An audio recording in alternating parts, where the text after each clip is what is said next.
Muchas gracias, senador. Hemos insistido a lo largo de este debate la importancia de acotar en la mayor medida posible aquellos espacios de discrecionalidad y de negociación donde el Estado mexicano pueda tener desventajas frente a las corporaciones petroleras internacionales. La experiencia internacional lo recomienda de esta manera. Pero he encontrado dos buenos ejemplos de por qué es bueno tener un marco jurídico que dé la mayor certidumbre, que no haya espacio para la discrecionalidad y que tengamos instituciones reguladoras fuertes. Me encontré este libro de don Jesús Silva Herzog que se llama 9 estudios mexicanos. Don Jesús Silva Herzog narra lo que él considera la epopeya del petróleo en México. Nos describe muy rápidamente cómo ha sido la propiedad del subsuelo en México. Describe cómo en el periodo de la colonia el subsuelo no podía ser objeto de propiedad privada. Para la explotación del subsuelo se daban concesiones que pagaban 1/5 del rey, una quinta parte se iba para la corona. Es hasta el Código de Minería de 1884, inspirado ya por personajes con ideas liberales, donde asimilan la propiedad del subsuelo a la del suelo. Este fue el antecedente muy importante para la primera ley petrolera de 1901, que nos describió el senador Encinas hace algunos días, para demostrar cómo la reforma energética que ahora se está planteando, pues en realidad es un salto hacia la ley de Porfirio Díaz de 1901. Ahí lo que decía, por ejemplo, esta ley, que el propietario del suelo también es del subsuelo, cosa que se está haciendo ahora un poquito de manera rebuscada y con algunas, por ahí pirotecnia verbal y con nuevos significados algunas palabras, pero eso es lo que pasa. Y se le pagaba 7% al gobierno federal de regalía, más 3% al gobierno estatal. Y se autorizaba, dice Silva Herzog, resumiendo los principios de esta ley, la expropiación de terrenos petroleros por causa de utilidad pública y la facilidad de importar maquinarias con facilidades aduanales. La ley decía que el impuesto se generaba cuando se explotaban terrenos públicos, pero que no pagaban impuestos cuando estas explotaciones eran en terrenos privados. Solo pagaban el impuesto al timbre, que era un impuesto muy simbólico. En 1917, don Luis Cabrera promueve el impuesto de producción, pagadero en timbres, por lo tanto logra que se dé por buenos impuestos. Desde ese entonces, la compañía Shell, que se llamaba El Águila en México, se ampara y no paga el impuesto a la tesorería en su totalidad. Y le agrega siempre a su declaración de impuestos una leyenda que dice: bajo protesta en calidad de depósito y a cuenta de impuestos futuros. Este conflicto no se resuelve hasta 1935, donde ya eran sumas considerables, donde de perder el juicio el Estado mexicano tendría que haberle pagado a la Shell. Sin embargo, Lázaro Cárdenas logra cobrar y aclarar esta situación. Le detienen a la Shell sus barcos en Tuxpan y Tampico, y el secretario Narciso Bassols, de manera muy valiente, les advierte a Shell: no los dejaremos salir, no dejaremos salir ningún barco de petróleo si no queda cancelado el convenio que celebró la nación con Pearson & Sons y que ustedes han heredado, y si no hacen una declaración de que las sumas pagadas no han sido en calidad de depósito, ni bajo protesta, ni a cuenta de impuestos futuros, sino que han sido entregados como pago de impuestos legítimamente establecidos por el gobierno de México. hasta 1935 se resuelve este conflicto. Hay otro antecedente. En 1912, el presidente Madero impuso un impuesto de 20 centavos por tonelada y ya desde ese tiempo le llamaban las empresas petroleras un impuesto confiscatorio.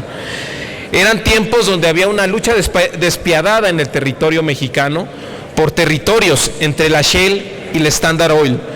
Había titulaciones falsas, cohechos, incendios, asesinatos de indígenas, desaparición de títulos de propiedad, una lucha sin cuartel, narra Silva Herzog. Decían en aquel tiempo que quien dominara el petróleo dominaría el mundo.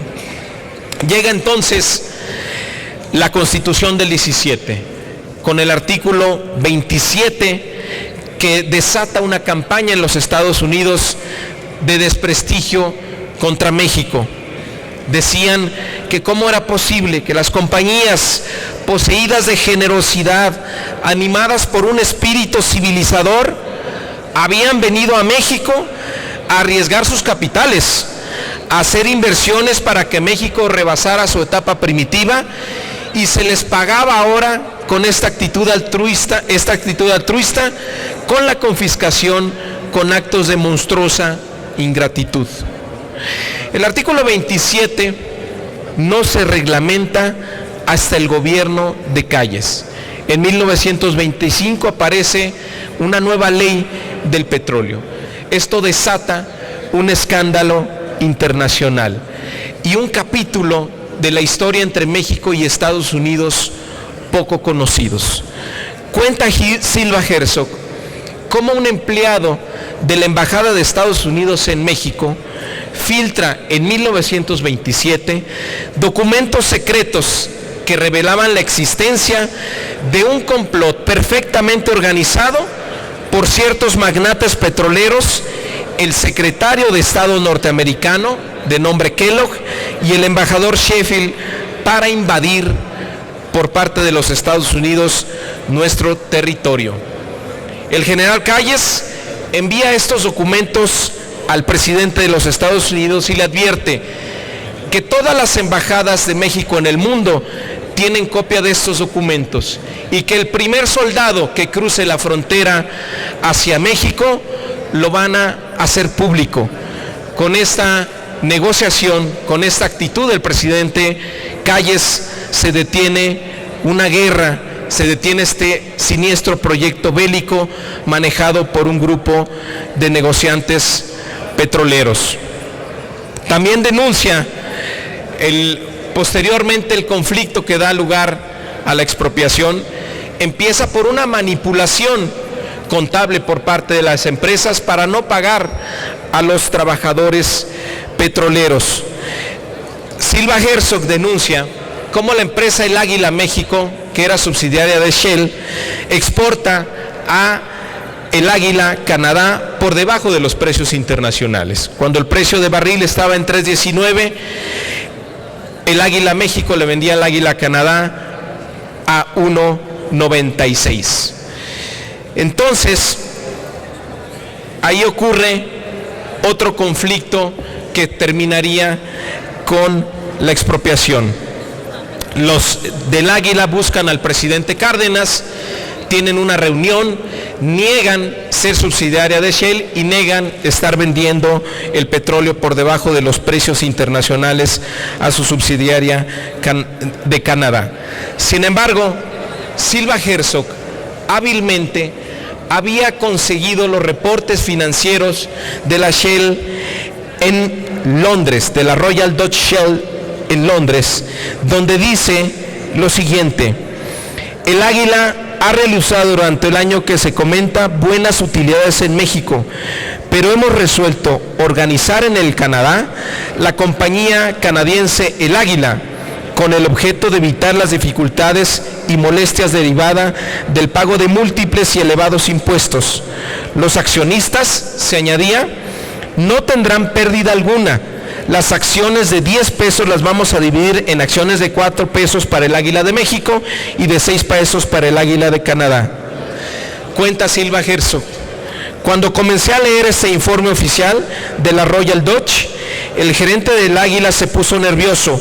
porque significaba desmentir de modo categórico, aplastante e irrebatible las afirmaciones que acababa de hacer ante el presidente de la República, y no pudiendo contenerse, quiso interrumpirme.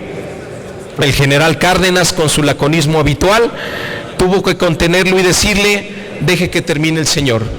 Y termina Silva Herzog diciendo esto: hice un breve comentario al terminar la lectura, un breve comentario al general Cárdenas. Quiero recordar, dije, que precisamente 1 o 2 años antes del informe a que me he referido, se estableció en México por primera vez el impuesto sobre la renta, y se ve con toda claridad que lo que la compañía mexicana de petróleo El Águila ha hecho por decisión de su matriz, de la Royal Dutch, es ocultar utilidades para reducir lo que legítimamente le corresponde a México por la explotación de sus recursos naturales, y trasladar parte de esas utilidades al Canadá a fin de que en alguna forma beneficien a su majestad británica. Por eso insistimos que haya claridad en las leyes, porque esto ya nos pasó. El detonante de la expropiación viene de una simulación contable para evitar pagar a los trabajadores y de simular las utilidades para no pagar impuestos. Hay otra experiencia que documenta Chomsky en su libro Crear el Futuro. Documenta cómo la guerra de Irak fue una guerra promovida, fue una gran revancha de las empresas internacionales, la Exxon, la Mobil, la Shell y BP, para recuperar las concesiones que Iraq Petroleum les quitó cuando nacionalizó su industria a mediados de los 70s. Después de la invasión a Irak, hubo una declaración expresa de Bush donde decía que rechazaría cualquier legislación que restringiera el control de los Estados Unidos sobre los recursos petroleros de Irak. Esta guerra lo que ha logrado es que Estados Unidos tenga bases militares en el corazón de las mayores reservas petroleras en el mundo. Es por eso que advertimos una y otra vez que no hagamos una apertura indiscriminada, que no pongamos al Estado mexicano contra la pared, que dentro de este modelo privatizador se pudo haber hecho un modelo donde el Estado pudiera tener el control y no se pusiera en carácter de igual a igual en el terreno de lo mercantil y civil ante estas grandes empresas depredadoras. Todavía estamos a tiempo de corregir esto. Seguramente en algunos años tendremos que regresar aquí al Congreso con grandes escándalos de abusos y corrupción por parte de las petroleras, y será un escenario muy distinto al que todo el mundo plantea en este Congreso por parte de quienes van a aprobar esta reforma depredadora. Ahí está la historia, ahí está la prueba de cómo se siguen comportando estas empresas. Ayer decía el senador Barbosa: ¿por qué esperar que los mismos hombres actúen de distinta manera? Les pregunto yo, ¿por qué esperar que las mismas compañías actúen de manera distinta? Vienen por la renta petrolera mexicana, cueste lo que cueste. Muchas gracias.